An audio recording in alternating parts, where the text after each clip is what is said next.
ആത്മമിത്രം ആത്മമിത്രം യേശുയൻ ആത്മമിത്രം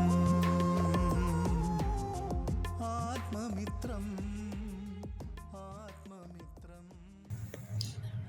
ദൈവനാമം മഹത്വപ്പെടുമാറാകട്ടെ. ആത്മമിത്രം brethren doctor മീഡിയയിലൂടെ ഞങ്ങളെ ശ്രദ്ധിക്കുന്ന ഞങ്ങളുടെ എല്ലാ മാന്യ ശ്രോതാക്കൾക്കും കർത്താവും രക്ഷിതാവുമായ ക്രിസ്തുയേശുവിൻ്റെ വിലയേറിയ നാമത്തിൽ ഞങ്ങളുടെ പ്രഭാതവന്ദനവും സ്നേഹവന്ദനവും അറിയിക്കുകയാണ്. ഇന്ന് ലോകത്തിൻ്റെ വിവിധ ഭാഗങ്ങളുള്ള ക്രൈസ്തവ ജനം ഈസ്റ്റർ എന്ന പ്രത്യേകമായ ആ നാമത്തിൽ കർത്താവിനെ ഓർക്കുകയും ആരാധിക്കുകയും ചെയ്യുന്നതായ സുദിനമാണ്. അങ്ങനെയെങ്കിൽ ഇന്നത്തെ വചനധ്യാനത്തിന് ആധാരമായി ലൂക്കോസിൻ്റെ സുവിശേഷം 24-ാം അധ്യായത്തിൽ നിന്നും ചില വാക്യങ്ങളാണ് വായിച്ച് കേൾപ്പിക്കുവാനായിട്ട് ഞാൻ കർത്താവിൽ താല്പര്യപ്പെടുന്നത്. ലൂക്കോസിൻ്റെ സുവിശേഷം 24-ാം അധ്യായത്തിൻ്റെ 1 മുതൽ ചില വാക്യങ്ങൾ.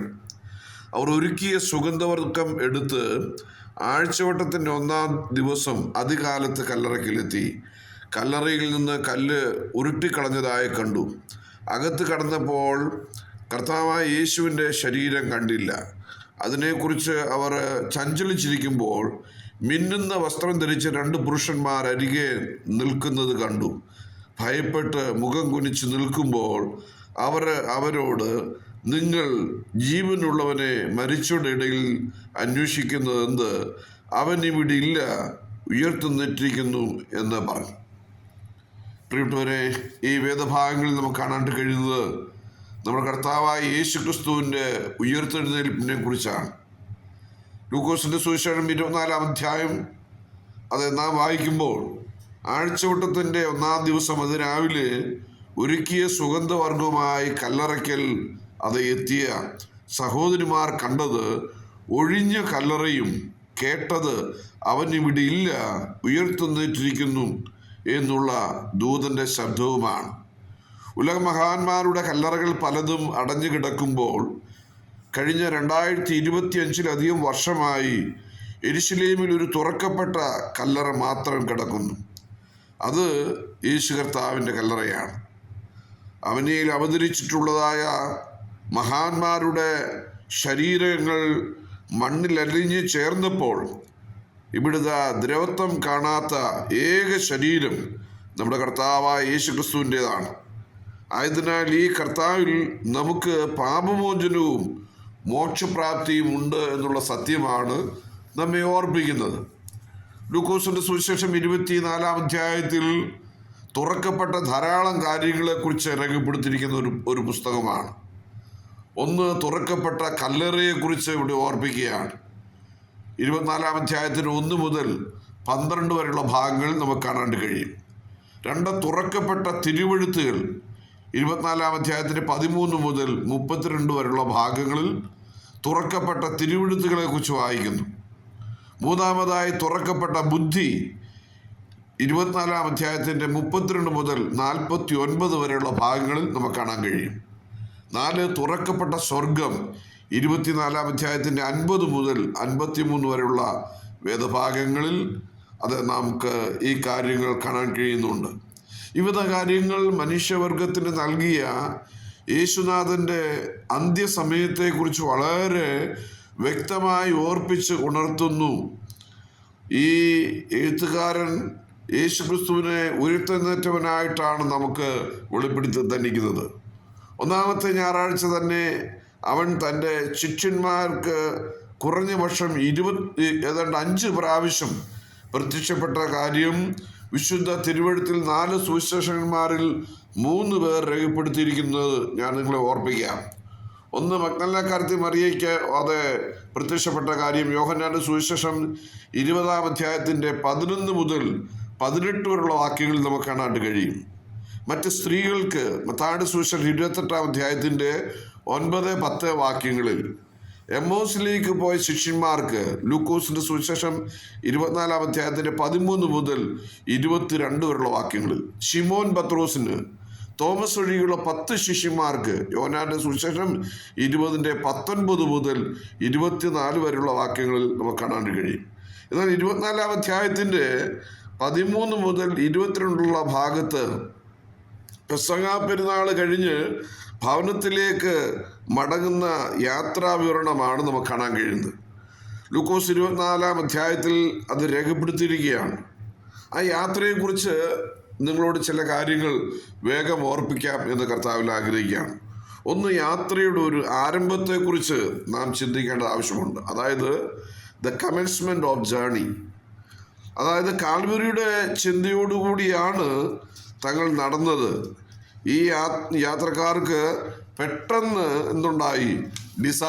ഡിസപ്പോയിന്റഡ് ഉണ്ടായി, നിരാശ ഉണ്ടായി, അവർക്ക് നിരുത്സാഹമുണ്ടായി, ഡിസപ്പിയർ. അതുപോലെ നൈരാശ്യമുണ്ട്, ഡൗട്ടുണ്ടായി, സംശയമുണ്ടായി, പ്രതീക്ഷയെല്ലാം മങ്ങിയിരിക്കുകയാണ്, ഹൃദയത്തിൽ ദുഃഖമുണ്ട്. നോക്കുക, ഇങ്ങനെ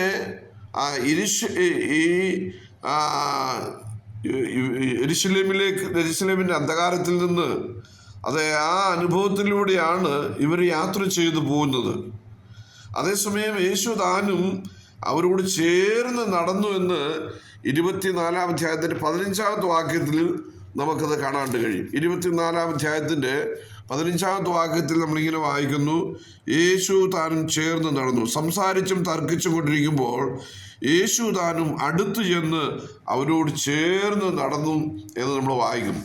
പ്രിയപ്പെട്ട, ഇവിടെ നമുക്ക് ആ കാര്യങ്ങൾ ലൂക്കോസ് രേഖപ്പെടുത്തി തന്നിരിക്കുകയാണ്. പക്ഷേ അവർ ഈ അപരിചിതനോട് പറയുന്നത്, ക്ലെയോപ്പാവ് എന്നുള്ള പേരുള്ളവൻ, യെരുശലേമിലെ പരദേശികളിൽ നീ മാത്രം ഈ നാളുകളിൽ അവിടെ സംഭവിച്ച കാര്യം അറിയാതിരിക്കുന്നുവോ? ഇങ്ങനെ ഒരു കൂട്ടം യാത്ര ചെയ്യുന്നുണ്ട്. പാഷൻ വീക്കും എന്ത് ചെയ്തു? ചില ആഴ്ചകൾക്ക് മുമ്പ് നോമ്പും കുമ്പസാരവും അതുപോലെ തന്നെ മാംസ മത്സ്യാദികളെല്ലാം വെടിഞ്ഞുള്ള ജീവിതവും നയിക്കുന്നവർ എങ്കിലും യേശുവിനെ തിരിച്ചറിയാത്തവരാണെന്നുള്ളത് എത്രയോ ദുഃഖകരമായ കാര്യമാണ്. ഈ കഴിഞ്ഞ വെള്ളിയാഴ്ച ദുഃഖ വെള്ളിയാഴ്ച എന്ന് പറയുന്നു. പക്ഷേ ഒറിജിനലായിട്ട് ഗുഡ് ഫ്രൈഡേ ആണ്. നമുക്കെല്ലാം ഗുഡ് ഫ്രൈഡേ ആണ്, ദുഃഖ വെള്ളിയാഴ്ച ഗുഡ് ഫ്രൈഡേ തന്നെയാണ്. ആ ഗുഡ് ഫ്രൈഡേയുടെ അന്ന് എന്ത് ചെയ്തു? ആളുകൾ വളരെയധികം മിഷണരായിട്ട് ചർച്ചുകളിലും സഭകളും ഒക്കെ ഉണ്ടായി ഇരുന്നെന്ന് വരാം. അവർ യേശുവിനെ കുറിച്ച് കേൾക്കുന്നുണ്ട്, പക്ഷേ യേശുവിനെ അവർ തിരിച്ചറിയുന്നില്ല. ഈ യേശു എന്തിനാ മരിച്ചെന്നുള്ളത് ഇന്ന് ചോദിച്ചാൽ ഈ കഴിഞ്ഞ വെള്ളിയാഴ്ച ദുഃഖ വെള്ളിയാഴ്ച ആചരിച്ചതായ 99% ആളുകൾക്കും ആ യാഥാർത്ഥ്യം എന്താണെന്ന് മനസ്സിലാക്കാൻ കഴിയുന്നില്ല. യേശുവിനെ തിരിച്ചറിയാത്തവരാണ്. ലൂക്കോസ് 24:15 കൂടെ നടന്നിട്ടും യേശുവിനെ തിരിച്ചറിയുന്നില്ല. എത്ര ദുഃഖകരമായ കാര്യമാണ്. യേശുവിനോട് ചേർന്ന് നടക്കുകയാണ്. യെരുശലേമിൽ പോകുന്ന ഈ ക്ലെയോപ്പാവും മറ്റൊരു ശിഷ്യനും രണ്ടുപേരും കൂടെ എന്ത് ചെയ്യാണ്? പോകുമ്പോൾ അവരോട് ചേർന്ന് നടക്കുകയാണ്. നാം ലൂക്കോസിന്റെ സുവിശേഷം 2 അധ്യായത്തിന്റെ 44 വാക്യം, യേശു കൂടെ ഉണ്ടെന്ന് വിചാരിച്ച് യോസേഫും മറിയയും എന്ത് ചെയ്തു? ഊഹിച്ച് ഒരു ദിവസത്തെ വഴി പോന്നെന്ന. പിന്നെ അവനെ ബന്ധുക്കളുടെയും പരിചയക്കാരുടെയും ഇടയിൽ തിരിഞ്ഞു. പക്ഷേ യേശു യെരുശലേമിൽ പാർത്ത് അമ്മയപ്പന്മാരോ അതറിഞ്ഞില്ല. നോക്കുക, ഒരു ദിവസത്തെ വഴി ദൂരം എന്ത് ചെയ്തു? അവർ മുൻപോട്ട് നടന്നു വന്നു. യേശു കൂടെ ഉണ്ടായിരിക്കും എന്നൊക്കെയാണ് വിചാരിച്ചത്.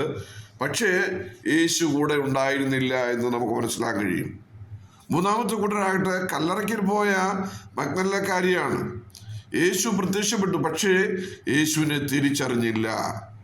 യേശുവിനെ തിരിച്ചറിയാത്ത ഒരു കൂട്ടം ആൾക്കാരുണ്ട്. നാലാമത്തെ ഒരു കൂട്ടരുണ്ട്, പത്രോസിന്റെ ആൾക്കാരാണ്. യേശുവിനെ വിട്ട് പിന്നെയും എന്ത് ചെയ്യാണ്? മത്സ്യബന്ധനത്തിൽ ഏർപ്പെട്ടു വരവേ തിരക്കിൻ്റെ ഇടയിൽ യേശു വാത്സല്യ ശിഷ്യന്മാരെ തേടി കടലിൻ്റെ കരയിൽ വന്നു. പക്ഷേ പത്രോസിന് മനസ്സിലായില്ല. പ്രിയരെ, നോമ്പും കാര്യങ്ങളും കുരിശു ചുമക്കലും മുത്തലും ധ്യാനത്തിൻ്റെ വഴിയിലും ഒക്കെ ആണെങ്കിലും ഒന്ന് പരിശോധിച്ച് നോക്കുക. യെരുശലേമിൽ നിന്നും എമ്മോസിലേക്ക് പോയ ശിഷ്യന്മാരെ പോലെ കൂടെ ഉണ്ടാകുകയില്ലെന്ന് വിചാരിച്ചു. പക്ഷേ യേശു അവരോട് കൂടെ. യോസേഫും മറിയയും കൂടെ ഉണ്ടെന്ന് ചിന്തിച്ചു, കൂടെയില്ലായിരുന്നു. യേശുവിനെ കണ്ടു എങ്കിലും യേശുവിനെ തിരിച്ചറിയാത്ത മറിയെ പോലെയും, യേശു അടുത്തു വന്നു എങ്കിലും മനസ്സിലാകാത്ത ശിഷ്യന്മാരെ പോലെയും. പ്രിയരെ, കഴിഞ്ഞ ചില ആഴ്ചകൾ നാം എത്രയോ വലിയ ധ്യാനത്തിലായിരുന്നു, വിശുദ്ധി പാലിച്ചവരായിരുന്നു. പക്ഷേ യേശുവിനെ തിരിച്ചറിഞ്ഞോ, മനസ്സിലാക്കിയോ? ഇല്ല. കാരണം സുവിശേഷ സത്യങ്ങൾ പ്രസംഗിക്കുന്നുണ്ട്, നിങ്ങൾ കേൾക്കുന്നുണ്ടായിരിക്കാം. പക്ഷേ യേശുവിനോടുള്ള ബന്ധത്തിൽ നിങ്ങൾ എന്ത് സ്ഥാനമാണ് കൊടുത്തിരിക്കുന്നത്? ഇന്നും നിങ്ങൾ നിരാശയും നിരുത്സാഹവും നൈരാശ്യവും സംശയവും പ്രതീക്ഷയില്ലായ്മയും ദുഃഖവും അനുഭവിക്കുന്നവരല്ലേ? കാരണം യഥാർത്ഥമായി നിങ്ങൾ യേശുവിനെ അറിഞ്ഞിട്ടില്ല, അംഗീകരിച്ചില്ല എന്ന ഒറ്റ കാരണത്താൽ നിങ്ങളുടെ ജീവിതയാത്രയിൽ ഈ വിധ കാര്യങ്ങൾ നിങ്ങൾ അനുഭവിച്ചു എന്ന് വരാം. യാത്രയുടെ ഒരു പ്രതിഫലം, ഒരു പ്രതിഫലം നമുക്ക് ലഭിക്കാണ്ട് പോവാണ്. അപ്പോൾ കോമ്പൻസേഷൻ ഓഫ് ജേർണി, അതാണ് 24-ാം അധ്യായത്തിൻ്റെ 25 മുതൽ 27 വരെയുള്ള വാക്യങ്ങൾ നമ്മളെ ഓർപ്പിക്കുന്നത്.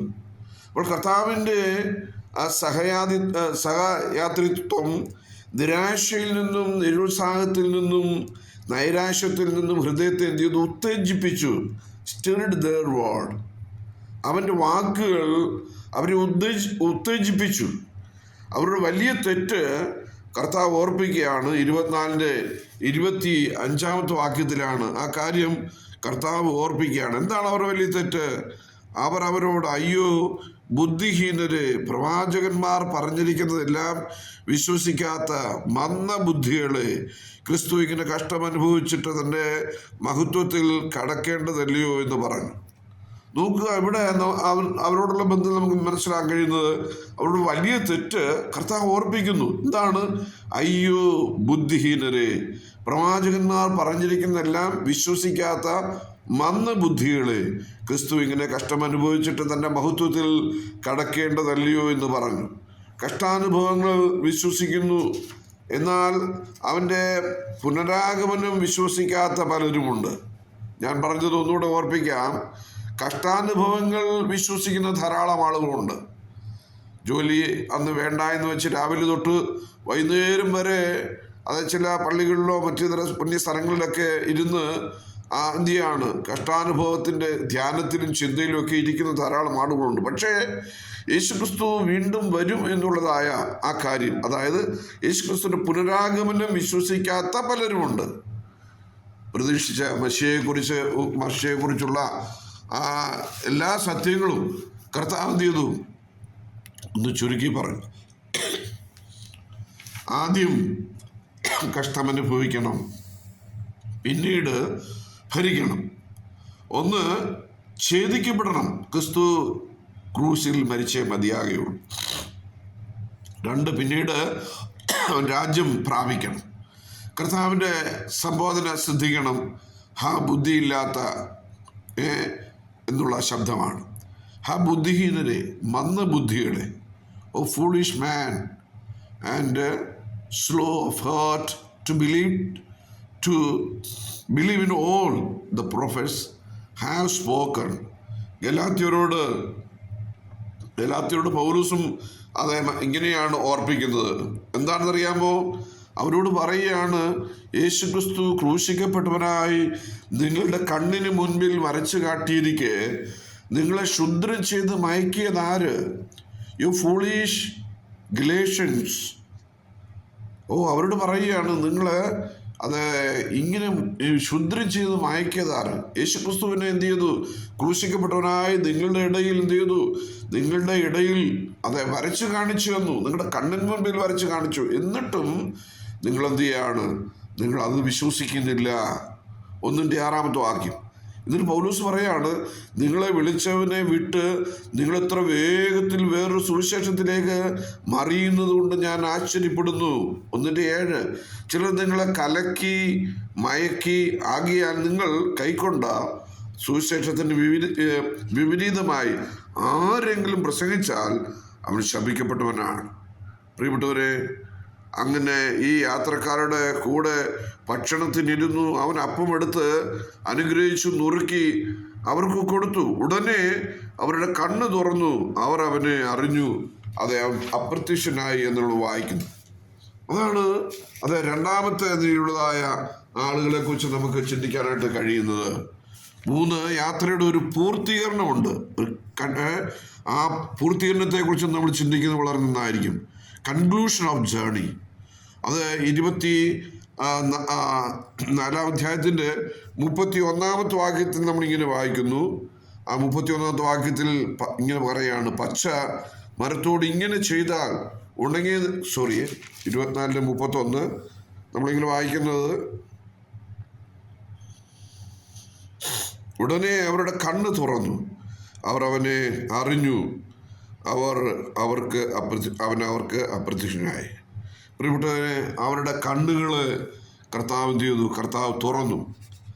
അപ്പോൾ ഇവിടെ ഒരു കാര്യം നമുക്ക് മനസ്സിലാക്കാൻ കഴിയും. 3-ാമതായിട്ട് ഒരു യാത്രയ്ക്ക് ഒരു പൂർത്തീകരണമുണ്ട്. എന്ത് ചെയ്തു? ദേ ന്യൂ ഹിം. അങ്ങനെ മനസ്സിലാക്കുന്നത് ദേ ന്യൂ ഹിം, അവനെ അറിഞ്ഞു. അല്ല, ഒന്നിലെ കാര്യങ്ങളെല്ലാം എന്ത് ചെയ്തു? അവരെ മാറി, അവരുടെ നിരാശ മാറി, അവരുടെ മറ്റുള്ളതായ എല്ലാ കാര്യങ്ങളും അതെന്ത് ചെയ്തു? അവരുടെ മങ്ങിയ ആ ഇരുട്ടിൻ്റെ അനുഭവങ്ങളെല്ലാം മാറി, മന്ദത മാറി. അപ്പോൾ ഇപ്പോൾ എന്ത് ചെയ്തു? അതെല്ലാം മാറി. എന്തുകൊണ്ട്? അവനെ അറിഞ്ഞപ്പോൾ, അവനെ കണ്ടപ്പോൾ അവൻ്റെ മന്ദത എന്ത് ചെയ്തു? മാറി. കാര്യങ്ങൾ സ്പീഡപ്പായി. നമുക്ക് യേശുവിനെ കണ്ടു കഴിയുമ്പോഴാണ്, യേശുവിനെ അറിഞ്ഞു കഴിയുമ്പോഴാണ് നമ്മുടെ മന്ദതയെല്ലാം മാറുന്നത്. ആ ബുദ്ധിയില്ലാത്ത ഗലാത്യരെ, മന്ദബുദ്ധികളെ. അപ്പോൾ ഈ മന്ദബുദ്ധിയിൽ നിന്നും നമുക്ക് നല്ല ബുദ്ധിയിലേക്ക് വരണമെങ്കിൽ എന്ത് ചെയ്യണം? യേശുവിനെ അറിയണം, യേശുവിനെ നന്നായിട്ട് അറിയണം, യേശുവിനെ കാണണം. ഈ യേശു നമ്മുടെ ജീവിതത്തിലേക്ക് വരുമ്പോഴാണ് നമ്മൊരു ഇരുട്ട് പ്രകാശമായിട്ട് മാറുന്നത്. നോക്കുക, യെരൂശലേമിൽ നിന്ന് യാത്ര ചെയ്യുന്നവരുടെ ജീവിതങ്ങൾ ഒരു ഇരുട്ടാണ്. ആ ഇരുട്ടിൻ്റെ അനുഭവത്തിലൂടെയാണ് അവർ മുമ്പോട്ട് പോകുന്നത്. എന്നാൽ ഇപ്പോഴിതാ അവരുടെ ട്രാവലിങ്ങിൽ, അവരുടെ യാത്രയിൽ എന്ത് ചെയ്തു? യേശു അവർക്ക് വെളിച്ചമായി തീരുകയാണ്. യേശു അവർക്ക് വെളിച്ചമായി തീർന്നു. കർത്താവ് പറഞ്ഞു, ഞാൻ ലോകത്തിൻ്റെ വെളിച്ചമാകുന്നു, എന്നിൽ വിശ്വസിക്കുന്നവൻ ഇരുളിൽ നടക്കാതെ ജീവന്റെ വെളിച്ചമുള്ളവനായി തീരും എന്ന് ഓർപ്പിക്കുവാനായിട്ട് ഇടയായിത്തീർന്നു. പ്രിയപ്പെട്ടവരെ, നമ്മുടെ കർത്താവായ യേശു ക്രിസ്തു നമുക്ക് വേണ്ടി ഭൂമിയിലേക്ക് വന്നതിൻ്റെ പ്രധാനമായ ലക്ഷ്യം അവൻ നമുക്ക് വേണ്ടി നിത്യജീവൻ നൽകുന്നതിന് വേണ്ടിയാണ്, നിത്യസ്വർഗം നൽകുന്നതിന് വേണ്ടിയാണ്. ഇവിടുത്തെ തുറക്കപ്പെട്ടതായ കല്ലറ, തുറക്കപ്പെട്ട സ്വർഗം, തുറക്കപ്പെട്ടതായ അതേ തിരുവെഴുത്ത്, തുറക്കപ്പെട്ട കണ്ണുകൾ എന്ന് വേണ്ട നമ്മുടെ കർത്താവായ യേശു ക്രിസ്തു എന്ത് ചെയ്യാണ്? അവൻ ഇനിയും വരാനായിട്ട് പോവുകയാണ്. അതാണ് യാത്രയുടെ അന്ത്യം എന്ന് പറയുന്നത്. നമ്മുടെ യാത്രയുടെ ക്രിസ്തീയ ജീവിതത്തിൻ്റെ അന്ത്യം എന്ന് പറയുന്നത് അവൻ എന്ത് ചെയ്യും? അവൻ വരാൻ പോവുകയാണെന്നുള്ള സത്യം നാം മറന്നു പോകരുത്. ലാസ്റ്റ് വേഴ്സ് ഇങ്ങനെ വായിക്കുന്നു, ലൂക്കോസ് 24-ാം അധ്യായത്തിൻ്റെ 50-ഉം 51 വായിക്കുന്നു. ഇങ്ങനെയാണ്, അവരെ അനുഗ്രഹിക്കുകയിൽ അവൻ അവരെ വിട്ട് പിരിഞ്ഞ് സ്വർഗാരോഹണം ചെയ്തു. അവർ അവനെ നമസ്കരിച്ചു, മഹാസന്തോഷത്തോടെ യെരൂശലേമിലേക്ക് മടങ്ങി ചെന്നു. എല്ലായ്പ്പോഴും ദേവാലയത്തിലിരുന്ന് ദൈവത്തെ വാഴ്ത്തിപ്പോന്നു. നോക്കുക, യേശുവിൻ്റെ ശിഷ്യന്മാര് എന്ത് ചെയ്തു? അവർ യേശുവിൻ്റെ ആരോഹണത്തെ മനസ്സിലാക്കി. യേശു എന്ത് ചെയ്തു? അവരെ അനുഗ്രഹിച്ചു. അവൻ അവരെ വിട്ടെന്ത് ചെയ്തു? പിരിഞ്ഞ് സ്വർഗാരോഹണം ചെയ്തു. തുറക്കപ്പെട്ട സ്വർഗം അവർ കണ്ടു. ആ തുറക്കപ്പെട്ട സ്വർഗത്തിൻ്റെ അനുഭവത്തിൽ ഇപ്പോൾ ശിഷ്യന്മാർ നിൽക്കുകയാണ്. അതിനുശേഷം നമ്മൾ വായിക്കുന്നത്, അവർ എന്ത് ചെയ്തു? അവർ അവനെ നമസ്കരിച്ചു എന്നുള്ളതാണ്. അവർ കർത്താവിനെ നമസ്കരിച്ചു. മഹാസന്തോഷത്തോടെ യെരൂശലേമിലേക്ക് മടങ്ങിച്ചെന്ന് എല്ലായ്പ്പോഴും ദേവാലയത്തിലിരുന്ന് ദൈവത്തെ വാഴ്ത്തിപ്പോന്നു. നോക്കുക, ദൈവത്തെ കണ്ടുമുട്ടിയവർ, ദൈവത്തെ അറിഞ്ഞവർ, തിരുവെഴുത്തിൽ രേഖപ്പെടുത്തിയിരിക്കുന്നതായ മശിഹയെ എന്ത് ചെയ്തു? കുറിച്ച് നന്നായിട്ട് അറിഞ്ഞവർ, അവൻ ഈ ഭൂമിയിലേക്ക് വന്നത് മരിച്ചടക്കപ്പെട്ടു ഉയർത്തുന്നിട്ട് നമ്മുടെ രക്ഷയ്ക്ക് വേണ്ടിയാണെന്നുള്ള യാഥാർത്ഥ്യം മനസ്സിലാക്കിയ ആളുകൾ അവരെന്ത് ചെയ്തു? അവർ മടങ്ങി വന്ന് ദേവാലയത്തിലിരുന്ന് ദൈവത്തെ വാഴ്ത്തിപ്പോന്നു. പ്രിയപ്പെട്ടവർ, ഈ അനുഭവമാണ് ഈ ഈസ്റ്റർ ദിനങ്ങളിലൂടെ നമുക്കുണ്ടാകേണ്ടതായ ഏറ്റവും വലിയ അനുഗ്രഹം എന്ന് പറയുന്നത്. എന്നെ ശ്രദ്ധിക്കുന്ന പ്രിയപ്പെട്ടവർക്കെങ്കിലും ഈ അനുഭവം ഉണ്ടായിട്ടില്ല എങ്കിൽ നമുക്ക് ഈ അനുഭവത്തിലേക്ക് വരുവാനായിട്ട് ഇടയായിത്തീരണം. നമ്മുടെ ഇരുട്ടുകളെല്ലാം മാറണം. നമ്മുടെ അന്ധകാരത്തിൻ്റെ അനുഭവങ്ങൾ മാറണം. ആത്മീയ അന്ധത ഇന്ന് വല്ലാത്ത നിലയിൽ നമ്മെ ബാധിച്ചിരിക്കുകയാണ്. എന്നാൽ പത്രോസ് ശ്ലീഹ പറയുന്നത് ഇങ്ങനെയാണ്: നിങ്ങളോ അന്ധകാരത്തിൽ നിന്ന് അത്ഭുത പ്രകാശത്തിലേക്ക് അവൻ്റെ സൽഗുണങ്ങളെ ഘോഷിപ്പാൻ തക്കോണം തിരഞ്ഞെടുക്കപ്പെട്ട ജാതിയും രാജകീയ പുരോഹിത വർഗവുമായി നിങ്ങളെ തിരഞ്ഞെടുത്തിരിക്കുകയാണ്. നാം അന്ധകാരത്തിലായിരുന്നു പ്രിയപ്പെട്ടവരെ. ഈ അന്ധകാരത്തിൽ നമ്മളെ വിടുവിക്കുവാൻ നമ്മുടെ കർത്താവായ യേശു ക്രിസ്തു ഈ ഭൂമിയിലേക്ക് വന്നു. അതുകൊണ്ട് അപ്പോസ്തലനായ പത്രോസ് ഒന്നുകൂടെ പറയുകയാണ്: വ്യർത്ഥവും മൃദുപാരമ്പര്യവുമായ നിങ്ങളുടെ നടപ്പിൽ നിന്ന് നിങ്ങളെ വീണ്ടെടുത്തിരിക്കുന്നത് പൊന്നെ വെള്ളി മുതലായ അഴിഞ്ഞു പോകുന്ന വസ്തുക്കളെ കൊണ്ടല്ല, ക്രിസ്തുവിന് നിർദോഷവും നിഷ്കളങ്കവുമായ കുഞ്ഞാടിൻ്റെ വലിയ രക്തം കൊണ്ടാണ്. ആകിയാൽ ഈ കുഞ്ഞാടിൻ്റെ വിലയേറിയ രക്തം നമുക്ക് വേണ്ടി ചിന്തിയവൻ അവനിങ്ങനെ പറഞ്ഞു: ഞാൻ വരും, വേഗത്തിൽ വരും. അവനിപ്പോൾ മിസ്സിംഗ് ആണ്. ഇത് നമ്മളിൽ നിന്ന് നഷ്ടപ്പെട്ടിരിക്കുകയാണെന്ന് നമുക്ക് തോന്നും. 2000 വർഷങ്ങൾക്ക് മുമ്പ് എന്ത് ചെയ്തു? അവൻ നമ്മുടെ പാപങ്ങൾ എന്ത് ചെയ്തു? ഏറ്റെടുത്തു. അവൻ നമുക്ക് വേണ്ടി ക്രൂശിൽ മരിക്കുവാനിടയായി. അവൻ്റെ ക്രൂശിലെ മരണം നമ്മൾക്ക് വേണ്ടിയായിരുന്നു. എന്തിനു വേണ്ടിയായിരുന്നു? നമ്മുടെ രക്ഷയ്ക്ക് വേണ്ടിയാണ്. കർത്താവ് യോഹന്നാൻ 14:3 പറഞ്ഞു: ഐ വിൽ കം അഗെയിൻ, ഞാൻ വീണ്ടും വരും എന്ന് പറഞ്ഞു. പ്രിയപ്പെട്ടവരെ, നാം ഒരു ദിവസം കർത്താവിനെ കാണും. 1 തെസ്സലോനി 4:16-17 വാക്യങ്ങൾ. We will meet. നാം ഒരു ദിവസം അവനെ എതിരേൽപ്പാനായിട്ട് പോവുകയാണ്. അവനെ കണ്ടവർ അവനെ ഒരു ദിവസം എതിരേൽപ്പാനായിട്ട് പോവുകയാണ്. വെളിപ്പാട് പുസ്തകം 20:15 നമ്മളിങ്ങനെ വായിക്കുന്നു: അതെ, ഞാൻ വേഗം വരുന്നു. അതുകൊണ്ട് നിങ്ങളുടെ പേര് കർത്താവിൽ എഴുതപ്പെട്ടിട്ടുണ്ടോ? Is your name there or missing? നിങ്ങളുടെ പേരുകൾ രേഖപ്പെടുത്തിയിട്ടുണ്ടോ? അതോ നിങ്ങളുടെ പേര് മിസ്സായിരിക്കുകയാണോ? അങ്ങനെയെങ്കിൽ നഷ്ടപ്പെടുത്താതെ ഇന്ന് തന്നെ നിങ്ങളുടെ ജീവിതം കർത്താവിനായിട്ട് സമർപ്പിച്ച്, കർത്താവെ, ഞാനൊരു മിസ്സിങ് ക്രിസ്ത്യനായിട്ടല്ല, ഞാൻ കർത്താവിനെ എൻ്റെ ഹൃദയത്തിലേക്ക് സ്വീകരിച്ച് എനിക്ക് വേണ്ടി കൈകാലുകൾ ആണികൾക്ക് വേണ്ടി ഏൽപ്പിച്ചു കൊടുത്ത് എനിക്ക് വേണ്ടി വാവിട്ട് നിലവിളിച്ചു: എൻ്റെ ദൈവമേ, എൻ്റെ ദൈവമേ, നീ എന്നെ കൈവിട്ടതെന്ന് ഉറച്ച് നിലവിളിച്ച് പ്രാണനെ വിട്ട് എനിക്ക് വേണ്ടി രക്ഷയൊരുക്കുക. ആ കർത്താവിനെ ഞാൻ തിരിച്ചറിഞ്ഞ് എൻ്റെ രക്ഷകനും കർത്താവുമായിട്ട് ഞാൻ സ്വീകരിച്ച് ഞാൻ അവന് വേണ്ടി ജീവിക്കും എന്ന് പൂർണ്ണമായ ഒരു പ്രതിജ്ഞ എടുത്തുകൊണ്ട് നമുക്ക് മുൻപോട്ട് പോകാം. കർത്താവ് പറഞ്ഞു: ഐ വിൽ കം അഗെയിൻ, ഞാൻ വീണ്ടും വരും. അതുപോലെ തന്നെ തൻ്റെ സഭയോട് പറയാണ്, നമുക്ക് അവിടെ കാണാം. We will meet on the shore. നമുക്ക് ആ തീരത്ത് നമുക്ക് അവിടെ കാണാനായിട്ട് സാധിക്കും. അതുകൊണ്ട് നമ്മൾ എന്ത് ചെയ്യണം? നമ്മുടെ പേരുകൾ അവിടെ ഉണ്ടോ എന്നുള്ളത് ഉറപ്പുവരുത്തണം. Is your name there or missing? ആ കാര്യം നിങ്ങളാണ് ചെയ്യേണ്ടത്, എൻ്റെ ശ്രോതാക്കളാണ് ചെയ്യേണ്ടത്. ഇതുവരെയും യേശു കർത്താവിന് ജീവിതത്തിൽ രക്ഷിതാവും കർത്താവുമായിട്ട് സ്വീകരിച്ചിട്ടില്ല എങ്കിൽ ഈ സുപ്രഭാതത്തിൽ, ഈ ദിവസങ്ങളിലെ ഈസ്റ്റർ സന്ദേശങ്ങളിലൂടെ നിങ്ങളുടെ കർത്താവിനെ നിങ്ങൾ രക്ഷിതാവും കർത്താവുമായി സ്വീകരിച്ച് നിങ്ങളുടെ രക്ഷ ഉറപ്പുവരുത്തുകയും നിങ്ങളുടെ സ്വർഗ്ഗം ഉറപ്പുവരുത്തുകയും, ശിഷ്യന്മാർ തുറന്ന സ്വർഗം കണ്ടു. അവർ കർത്താവിനെ കണ്ടതിന് ശേഷം അവർ ദേവാലയത്തിലേക്ക് പോയി അവരെന്ത് ചെയ്തു? നിത്യം കർത്താവിനെ ആരാധിച്ചുകൊണ്ടിരുന്നു. അവരനുഭവം ഈ ഈസ്റ്ററിലൂടെ ഉണ്ടാകുവാൻ കർത്താവ് സഹായിക്കട്ടെ. അവൻ്റെ വലിയൊരു നാമം ഇന്നു മുതൽ എന്നേക്കും മഹത്വപ്പെടുമാറാകട്ടെ.